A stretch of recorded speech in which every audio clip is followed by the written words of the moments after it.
Assalamualaikum warahmatullahi wabarakatuh. Saudaraku kaum muslimin dan muslimat dimanapun berada. Hari ini, kita akan membahas sebuah penyakit yang sangat berbahaya. Penyakit yang menggerogoti ruh perjuangan dari dalam. Penyakit ini bernama wahan. Seperti yang disabdakan oleh Rasulullah Shallallahu Alaihi Wasallam, cinta dunia dan takut mati. Mengenali ciri-ciri pengidap wahan dalam organisasi dakwah kita adalah sebuah keniscayaan, sebuah kewajiban. Kenapa? Karena jika penyakit ini dibiarkan menjalar, ia akan merusak misi suci dakwah, mengubah orientasi dari akhirat menjadi dunia, dari ikhlas menjadi ria, dari perjuangan menjadi perebutan kekuasaan. Ini bukan sekadar kelemahan karakter, melainkan ancaman nyata yang bisa menghancurkan bangunan dakwah yang susah payah kita dirikan. Maka, jangan pernah kita anggap remeh. Wahan ini ibarat rayap yang memakan tiang-tiang penyangga rumah dari dalam. Tampak dari luar kokoh, megah, tapi di dalamnya sudah keropos dan rapuh, tinggal menunggu waktu untuk ambruk.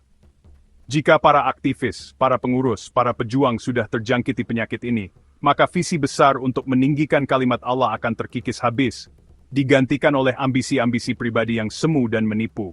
Oleh karena itu, mari kita sama-sama buka mata, buka hati, kita bedah satu persatu ciri-cirinya. Bukan untuk menghakimi, tetapi untuk mengobati diri kita dan menjaga kapal dakwah ini, agar tetap berlayar lurus menuju ridha Allah SWT. Mari kita niatkan majelis ilmu kita pada kesempatan ini sebagai bagian dari muhasabah, introspeksi diri. Apa ciri-ciri ini ada pada diri kita? Pada teman seperjuangan kita? Pada organisasi kita? Jika ada, jangan berkecil hati. Allah Maha Pengampun lagi Maha Penerima Taubat. Yang terpenting adalah kesadaran dan kemauan untuk berubah. Untuk membersihkan diri dari kotoran wahan yang bisa membatalkan semua amal dan lelah kita di jalan Allah. Mari kita simak bersama dengan hati yang lapang dan pikiran yang jernih.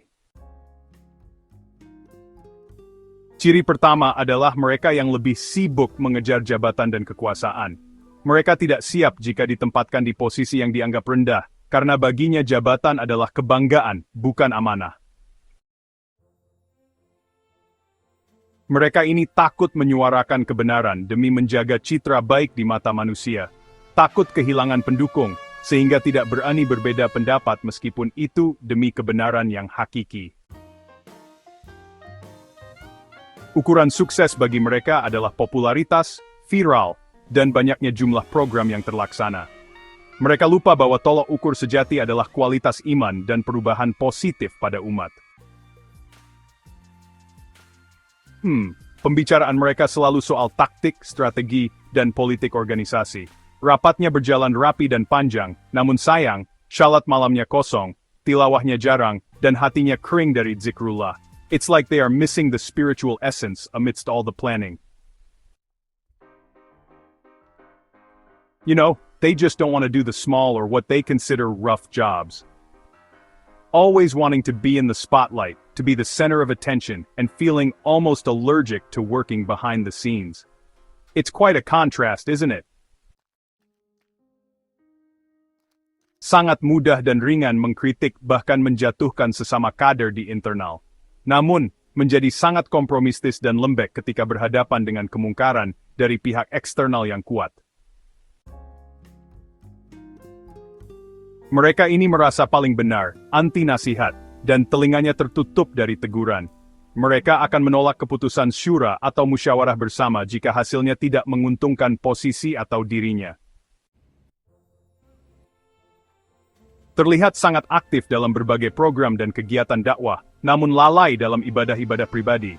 Minim muhasabah, jarang berzikir, lupa bahwa memimpin diri sendiri adalah jihad terbesar. Saudaraku sekalian, 8 ciri yang telah kita bahas tadi adalah alarm, pengingat bagi kita semua. Wahan adalah ancaman laten yang bekerja secara senyap di dalam tubuh dakwah. Ia tidak datang tiba-tiba, melainkan meresap perlahan melalui kelalaian kita, melalui bisikan nafsu dan setan yang tak pernah lelah. Jika kita biarkan, ia akan menjadi kanker ganas yang mematikan ruh perjuangan. Organisasi dakwah yang seharusnya menjadi benteng umat, justru bisa berubah menjadi panggung sandiwara bagi para pencari dunia. Na'udzubillah min zalik. Jangan sampai keringat, waktu, dan tenaga yang kita korbankan sia-sia di hadapan Allah, karena hati yang telah terjangkiti penyakit ini. Maka dari itu, Saya mengajak diri saya pribadi dan seluruh penonton sekalian, mari kita waspada. Mari kita jadikan daftar ciri-ciri ini sebagai cermin untuk introspeksi diri. Periksa hati kita masing-masing. Jika ada satu atau dua ciri yang mulai hinggap, jangan tunda lagi, segera bersihkan. Bertaubatlah kepada Allah, perbanyak istighfar, perkuat kembali ruhiyah kita dengan syalat malam, tilawah Al-Quran, dan bergaul dengan orang-orang syalih. Ajak teman-teman dalam organisasi untuk saling mengingatkan dalam kebaikan dan kesabaran. Jangan biarkan wahan merusak barisan kita. Semoga Allah SWT senantiasa menjaga hati kita, membersihkan niat kita, dan mengokohkan langkah kita di jalan dakwah ini.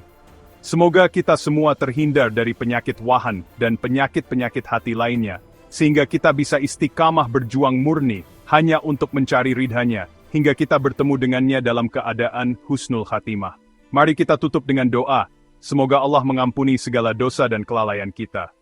Amin ya rabbal alamin. Wallahu alam bisyawab. Wassalamualaikum warahmatullahi wabarakatuh.